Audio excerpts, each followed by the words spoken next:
Hello, everyone, and welcome to another episode of the Wise Decision Maker Show, where we help you make the wisest and most profitable decisions. My name is Dr. Gleb Tsipursky. I'm the CEO of Disaster Avoidance Experts, the future of work consultancy that sponsors the Wise Decision Maker Show. And I'm joined today by Craig. Craig, can you please introduce yourself and share a little bit about what you do? Thank you, Dr. Gleb. My name is Craig Crisler. I'm CEO and one of the founders here at SupportNinja. SupportNinja is a people services organization. I try not to tell everyone we're a BPO, but we're an outsourcing firm. Primarily, we work with innovative companies in multiple different industries, mostly scaling companies. All of the founders and myself were startup guys, and so we wanted to build a BPO that was responsive to innovative companies. And so that's where the birth of SupportNinja is. And we've been doing it currently in over 5 countries and a little over 3,600 employees worldwide. Nice. Excellent. So tell me a little bit about what you're thinking in terms of the return to office mandates. What is your perspective on these challenges and what their impact is? They're starting to trend up. Why are we seeing this? It's interesting for me because at Support Ninja and in my career, we're primarily a remote company. Over 60% of our teams work remotely. And so we lean into the idea that remote work's great. And so when I think about return to office mandates, there's a few things that I think why it's happening now is interesting. Because I do think the mandates are kind of coinciding with some changes in the dynamics of business right now in relationship to whether it be, what's happening in the US in relationship to Mhm. the DEI mandates going away and Mm, people kind of responding to that, or whether it be folks just saying, hey, I want to try to optimize my labor force and make people come back in instead of working from home and using it as a potential layoff tool. mhm. So I think a lot of it is coming from, what's happening in the macroeconomic environment Okay. and not necessarily based on what people are seeing in terms of performance and whatnot, because people have been operating this way for a while, quite a while, and successfully. So it's not like it's like this performance thing, in my opinion. It actually has to do more with kind of businesses that try to take a stand on a few different things, and as such, saying, okay, we're going to do RTO. As a side note to it, I do think, from a business perspective, for some of these folks, they have lots of big buildings that are empty. Mhm. And so that looks like a wasting asset on some people's minds. And so to have those big buildings you built be empty, business people tend to get a little weird about that. Hmm. Yeah, I understand that.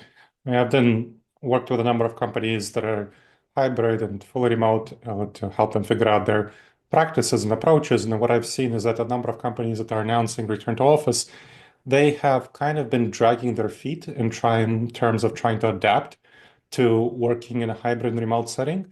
They don't haven't really put in efforts into doing training for their teams. They haven't really developed policies. And I'm wondering if they were just looking and waiting until an appropriate moment to get their people back into the office rather than a number of companies that have been choosing to figure out how to change their systems and models to work effectively in a hybrid and remote settings. What do you think about that?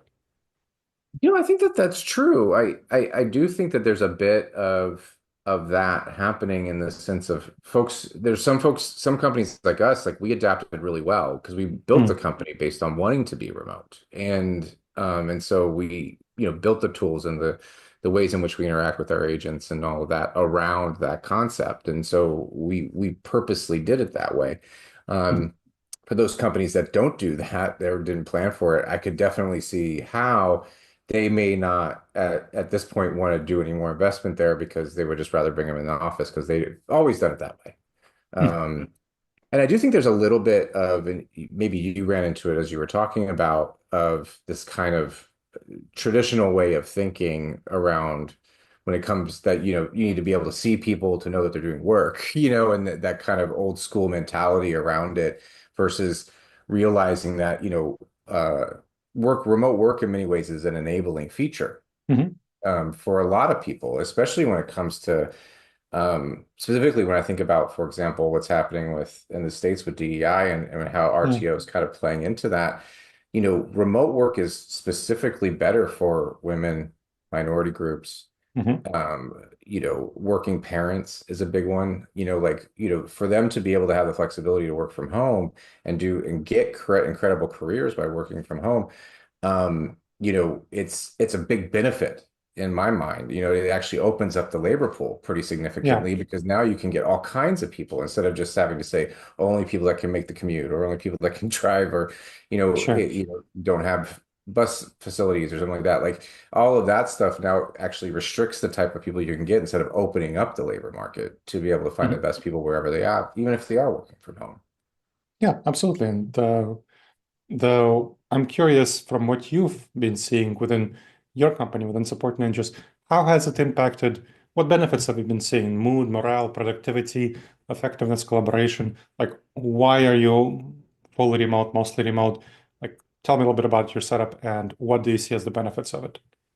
It's interesting. Our setup is one, to be clear, because we're very client centric, because it really depends on where the client requirements are. So that there's some clients, as an example, like fintech companies that we work with, most of those folks tend to be on a site, primarily Mhm. because of security concerns, Yeah. right? So because they're dealing with personal information, they're dealing with banking, it's personal. So being that we don't want to have any sort of breaches or anything like that, we have sites for Mhm. those specific clients. But the majority of our clients are very open to us doing it the way we're doing, which is saying, in a remote setting, we can have a wider pool of candidates that we can look for and we Yep. can find better people. But what we found in terms of productivity, and this is a funny story about Support Ninja, we wanted to go remote from inception. We were pushing really Mhm. hard, and our clients at the time were not really ready to do it. They were Hmm. very much pushing back against us because they were like, we're not ready. All of our teams are on site. We don't understand how to do it. And thank God for COVID. I'm probably one of the few people that said it because it basically allowed our clients to get comfortable with the idea because we took all of our clients remote within 30 days, but we had built the Oh. infrastructure and had everything ready to do it. And it was really great because what happened was is they went remote and the work was as good as it was when they were on site.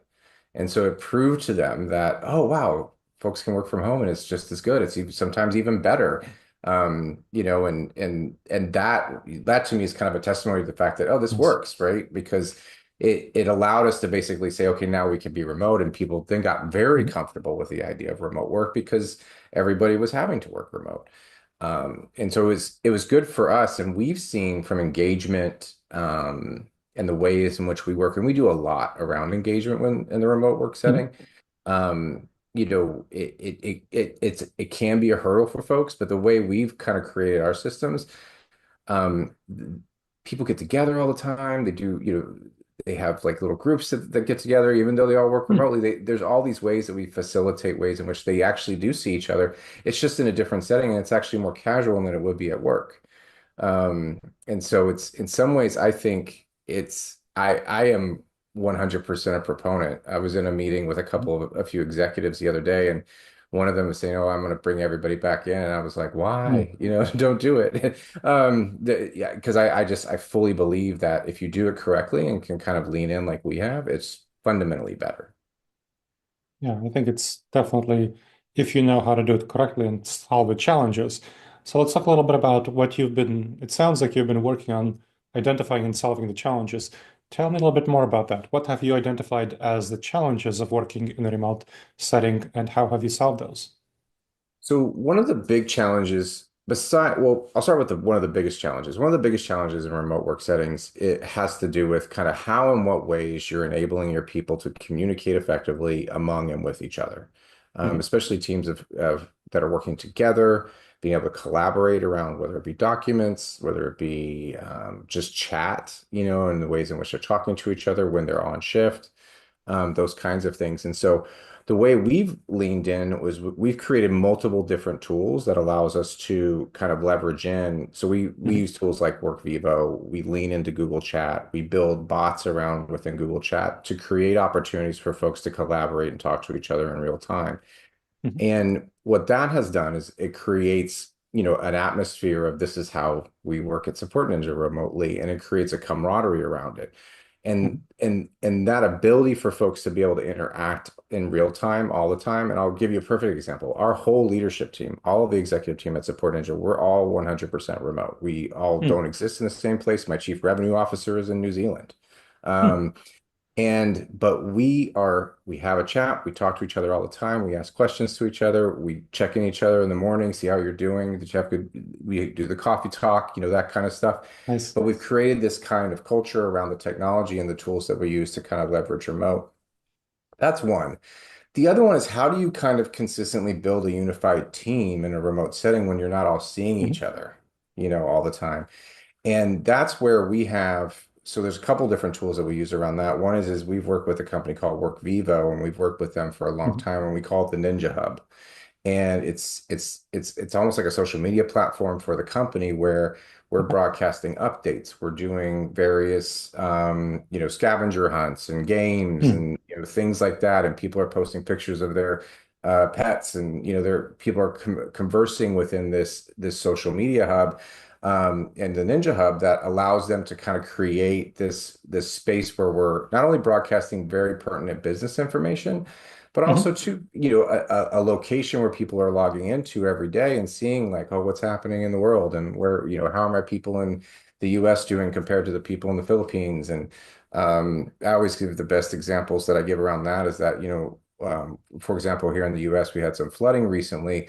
And Yeah. and so we were posting, say, hey, we're thinking of all the folks in this area. Hope you guys are doing Mhm. okay. Let us know if you need anything. And around the world, people are commenting saying, "I hope everything's okay over there. Yeah, stay safe, Steve." Things like that.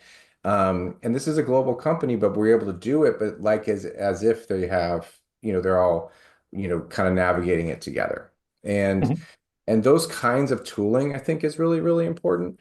Um, I will say one thing that's important to me and what we do is that you have to lean into in the remote setting is transparency, Mm. whether it be in leadership or communication, and making sure you're giving people clear updates around what's happening within the organization. And one of the things that I do, and we've done it probably for the last 6 years, is we do the Not So Friday update. And so Not So Friday update's a video show that I do every week, where I invite guests. And we broadcast it to the whole company, and Mhm. we talk about what's happening in the company, how are things going, is there any sort of special announcements. I bring in special guests or Mhm. particular rock stars of the week, and interview them on it and talk about what they're doing. We do a Ninja's Got Talent where we do a singing program where they come on and the people sing, and we do this because it creates not only again that kind of we're all one company even though we're spread all over the world. Mhm. But it consistently kind of has this thing of, we have this, we're talking to you every week and we're telling you about what's Yeah. happening with us. And that level of transparency creates great opportunities in a remote setting to break down the distance between us. That's really valuable lessons. Thank you. Now, as we're wrapping up, what do you think will be the future of remote work going forward? It's interesting. I think the RTOs and the return to office mandates and all that stuff, I actually think this is just a bump in the road for remote Mm. work. I actually think more and more people, and you'll see it happening more and more, will continue to lean in. I think, Mhm. as we are coming out of COVID, there has been a spike in remote work. And I think Yeah. there will be this kind of, we want you back, but then I think more Mm. and more people will start to realize that, remote work is the wave of the future in terms of Mhm. finding the best talent wherever they are, whether they sit at home or in an office.